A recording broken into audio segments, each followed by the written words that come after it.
Capa de Veja expressa incerteza e até algum grau de aperreio por nome da extrema-direita para 2026. Vem comigo. Antes de seguir, gostaria de pedir seu like nesse vídeo e sua inscrição nesse canal. Peço também, caso você possa e queira, sua contribuição clicando no botão Valeu ou se tornando membro aqui do blog do Cadu Amaral, clicando no botão Seja Membro. Os membros do blog do Cadu Amaral têm acesso a conteúdos exclusivos e assim você ajuda mais no espaço de luta contra o fascismo à brasileira. Ao final do vídeo, seu comentário. Concorde, discorde e complemente. Mas sempre se lembre que só não vale xingar nem falar da mãe do povo. Compartilhe esse vídeo em todas as suas redes sociais. E também no WhatsApp e no Telegram, se você tiver. Lembrando que se você é de Alagoas, você pode assistir ao blog do Cadu Amaral na TV Comercial, canal 12 da NET. Sempre aos domingos, ao 12h45. Se você não é de Alagoas, você pode assistir a TV Com no link que está na descrição desse vídeo. Obrigado. Domingo, 26 de maio, são agora 8h30 da manhã, 8h28, enfim. E nos 2 dias que antecedem, né, aí eu gravar esse vídeo, sexta e sábado, saiu a capa da edição deste fim de semana, desta semana que eu gravo esse vídeo, enfim, da revista Veja. Revista Veja que não é nem sombra de influência editorial, política, do que foi até ali, até o início dos anos 2000, a segunda década dos anos 2000, ali, até 2015, 2016. A revista Veja, ela tinha, além de uma grande tiragem, uma tiragem, inclusive, que não precisava nem estar plastificada, ou seja, as pessoas não precisam nem comprar a Veja para que ela fosse lida, vendida na fila dos caixas de supermercado, ela ia aberta para você ficar lendo, enfim, uma influência gigantesca, e hoje não é nem sombra, né? A editora Abril caiu um bocado, cheio de dívidas, cheio de problemas financeiros, mas esse vídeo não é sobre a situação econômica, de influência política da revista Veja, apesar dela continuar sendo ainda um veículo de relevância no sentido de importância na mídia comercial, mas não é nem sombra do que já foi há não muito tempo atrás. Mas a capa da revista Veja, ela revela algum grau de incerteza sobre o nome que a extrema-direita vai apostar para a disputa presidencial em 2026 e uma certa agonia para que esse nome se defina logo ali, uma antecipação de um debate eleitoral em 2 anos. Ainda é cedo para fazer esse debate. A corrida presidencial. Nós temos ainda as eleições municipais, que ocorrem neste ano, 2024. Nós temos, por exemplo, os andamentos dos inquéritos contra Jair Bolsonaro, cartão de vacina, joias sauditas, e os ataques de 8 de janeiro. Só esses 3, porque tem mais ações, né? Mas esses são as 3 principais. O caso das joias também pode acabar envolvendo a Michelle Bolsonaro, porque o Jair Bolsonaro disse lá, quando saiu das joias, que as joias tinha joias que eram para ela, etc. Ninguém sabe como vai estar a conjuntura política eleitoral em 2026. Ninguém sabe, por exemplo, se o Tarcísio vai trocar, aspas, o certo pelo duvidoso, se ele vai trocar uma reeleição ao governo do estado de São Paulo para a disputa presidencial. É mais fácil, em tese, ele ser reeleito governador até pelo uso da máquina do governo do estado de São Paulo a seu favor para a eleição do que ele ir para uma disputa presidencial. O Ratinho, o Zema e o Ronaldo Caiado, que estão na capa da Veja, em corrida rumo a sabe sei lá o quê, são mais figurantes nesse cenário do que qualquer coisa. Eles não têm expressão nacional, eles não são de estados centrais da política brasileira. O mais próximo disso é o Romeu Zema, mas ele é muito desconhecido. Ele é um ilustre ninguém para o restante do país. E ter um nome nacionalizado é muito importante nesse sentido. Na verdade, a capa da Veja, ela sinaliza que a extrema-direita e a mídia zona, né, a imprensa grande, já entendem como favoritos ali, num jogo de semiótica importante, que são Tarcísio de Freitas e a própria Michele Bolsonaro. O Tarcísio, na capa, está à frente da corrida, está na frente. E a Michele vem ali no meio, centralizada na capa, mas em primeiro plano, como se corresse por fora. Isso sinaliza assim que o Tarcísio é o favorito e a Michele vai ultrapassar os adversários, já chegando. Né? São os dois favoritos ali.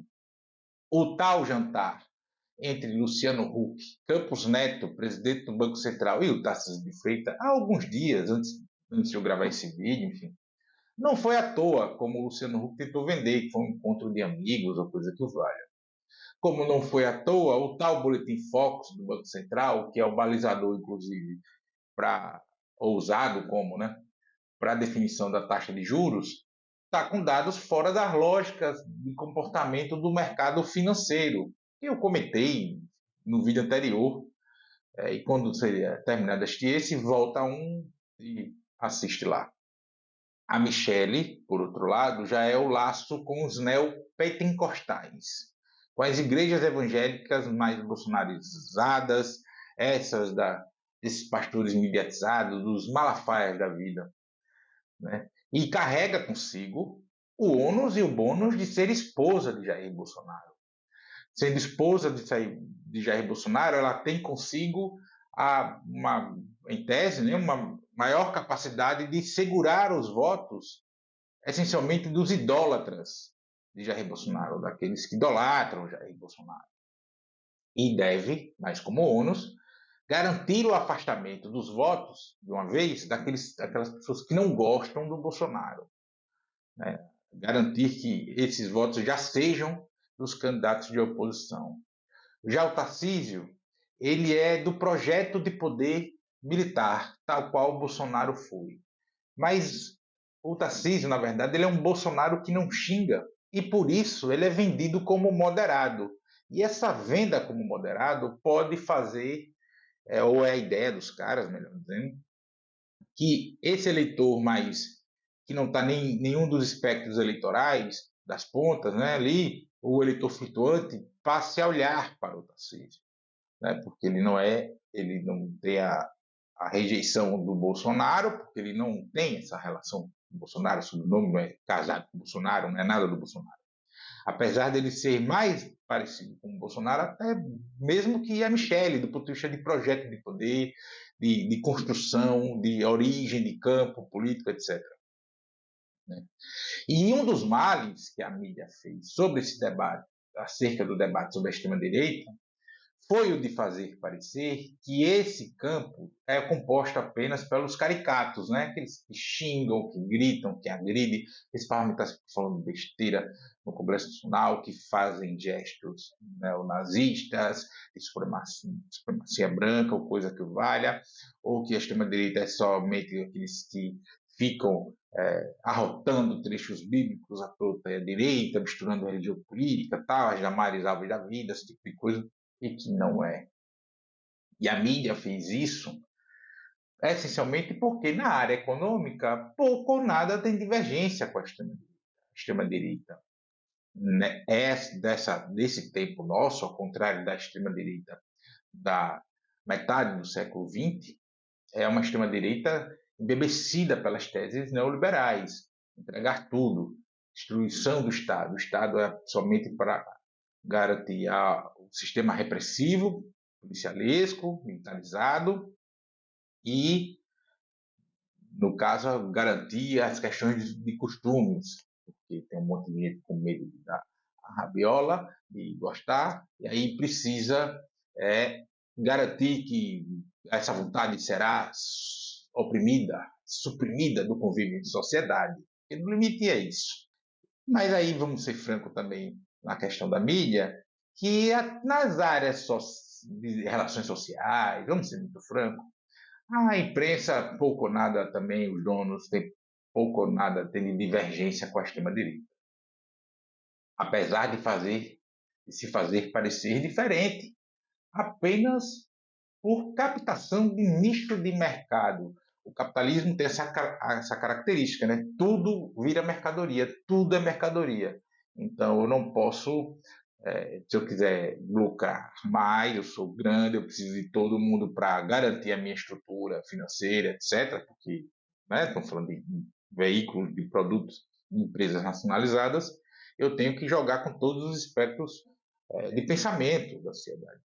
E aí, neste momento histórico, vende mais ser, eu usar um termo que a extrema-direita usa muito, né?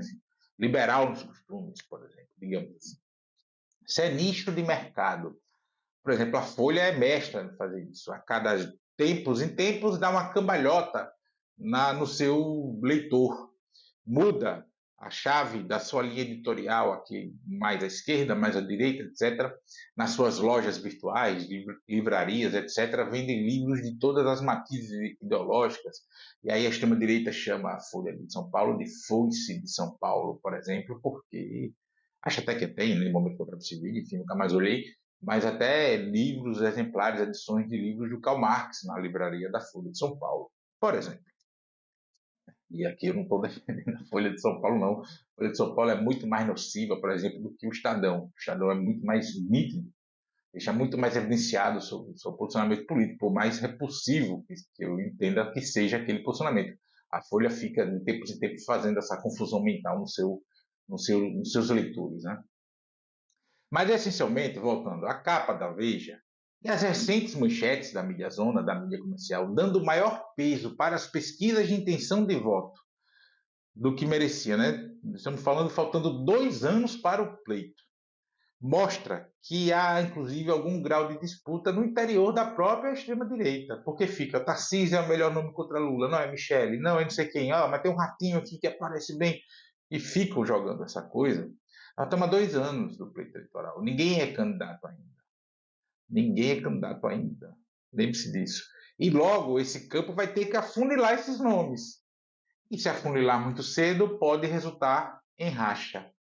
E racha pode fazer com que o adversário migre para o outro campo político eleitoral. Porque vale o pragmatismo nas eleições. Inclusive, essa migração pode ocorrer para que os caras se salvem na política local. Porque a sobrevivência política dessa turma não é a eleição presidencial, são as eleições locais. E nunca a gente pode esquecer que, tirando a disputa presidencial, todos esses caras, todos eles, de qualquer estado, de qualquer lugar, eles são eleitos nos seus estados e nas suas cidades. Então a política local ela tem esse peso. Daí o problema das antecipações, de se antecipar esse tipo de coisa muito cedo, né? Você ficar fazendo ou dando ênfase a pesquisas de intenção de voto quando ninguém é candidato, né? O que não pode ocorrer é o outro campo, o campo mais à esquerda, mais centro-esquerda, enfim, entrar na pilha de corrida eleitoral agora e ficar preocupado com pesquisa de intenção de voto agora. Nós temos agora, neste ano, são as eleições municipais, não as eleições para presidente da República, governador, senador, deputado federal. Pesquisas eleitorais para presidente da República agora só servem de agitação, somente. Não serve de nada. A conjuntura pode mudar daqui para lá, enfim. Ninguém é candidato a presidente de fato nesse momento.